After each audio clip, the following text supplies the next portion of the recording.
नमस्कार विद्यार्थी मित्रांनो, मी श्रीमती सोनाली शिरोडे। आज आपण हार्डली वेन आणि स्केर्सली वेन हा जो इंग्लिश ग्रामरचा टॉपिक आहे तो पाहणार आहोत आणि हा टॉपिक क्लास 10 या वर्गासाठी मी घेत आहे। तर आपण मागील व्हिडिओमध्ये ॲज सून ॲज या वर्डऐवजी नो सूनर दॅन हा वर्ड कसा यूज करायचा हे आपण मागील व्हिडिओमध्ये पाहिले आहे। तर आज आपण हार्डली वेन आणि स्केर्सली वेन ही जी वर्ड आहे ही सेंटेन्समध्ये कशा प्रकारे यूज करतात ती आज आपण पाहणार आहोत। या ठिकाणी मी एक्झाम्पल दिलेले आहे, नो सूनरचं एक एक्झाम्पल दिलेले आहे आणि त्याच्यामध्ये आपल्याला हार्डली वेन किंवा स्केर्सली वेन हे कशा प्रकारे यूज करता येऊ शकता ते या ठिकाणी तुम्ही पाहू शकता।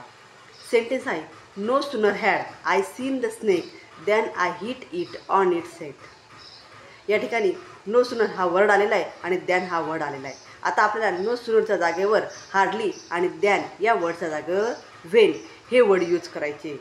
तर या ठिकाणी मी सेंटेन्स खाली सॉल्व केलेलं आहे। नो सूनरच्या जागेवर हार्डली नंतर हॅड हे वर्ड घ्यायचं, त्यानंतर सब्जेक्ट घ्यायचा आय, नंतर वर्ब सीन, नंतर ऑब्जेक्ट द स्नेक आणि दोन वाक्य जोडण्यासाठी जो दॅन आहे तो दॅन काढून त्याच्या जागेवर वेन हा वर्ड यूज करायचा। सेकंड सेंटेन्स जसंच्या तसं लिहायचं, I hit it on its head. अशा प्रकारे या सेंटेन्समध्ये हार्डली वेन या शब्दाचा या वर्डचा यूज या सेंटेन्समध्ये आपण करू शकतो।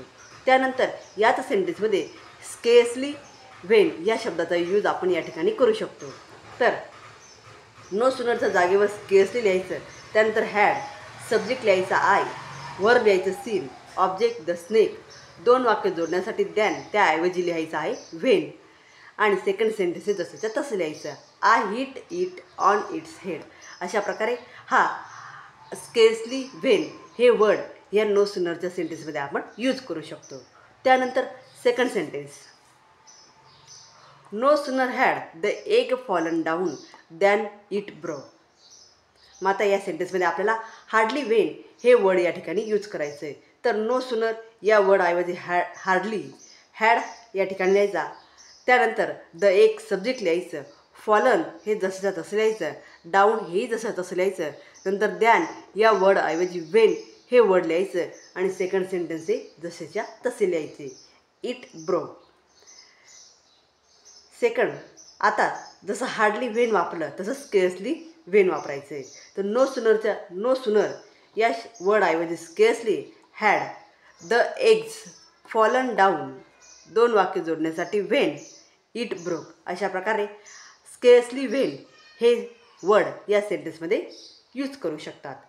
त्यानंतर थर्ड नंबरचं सेंटेन्स आहे, no sooner had he seen the thief than he ran to the policeman. तर या ठिकाणी हार्डली वेन हे वर्ड या ठिकाणी यूज करायचे। नो सूनरच्या जागेवर हार्डली, नो सूनरच्या जागेवर हार्डली, त्यानंतर हॅड, नंतर वाक्यातील सब्जेक्ट ही, verb seen, the thief, object than हे जे दोन वाक्य जोडण्यासाठी वापरलं आहे त्याऐवजी आपल्याला वेन हे वर्ड वापरायचे आणि सेकंड सेंटेन्स जसंच्या तसं लिहायचं, ही रॅन टू द पोलिसमॅन। अशा प्रकारे हार्डली वेन हे या ठिकाणी यूज करू शकता। त्यानंतर स्केर्सली वेन, तर नो सूनरच्या जागेवर स्केर्सली, त्याचं had, he seen the thief आणि दॅन या वर्डाची वेन हे वर्ड वापरून ही रॅन टू द पोलिसमॅन। अशा ठिकाणी स्केर्सली वेन असं हे वर्ड हे या सेंटेन्समध्ये यूज करू शकता।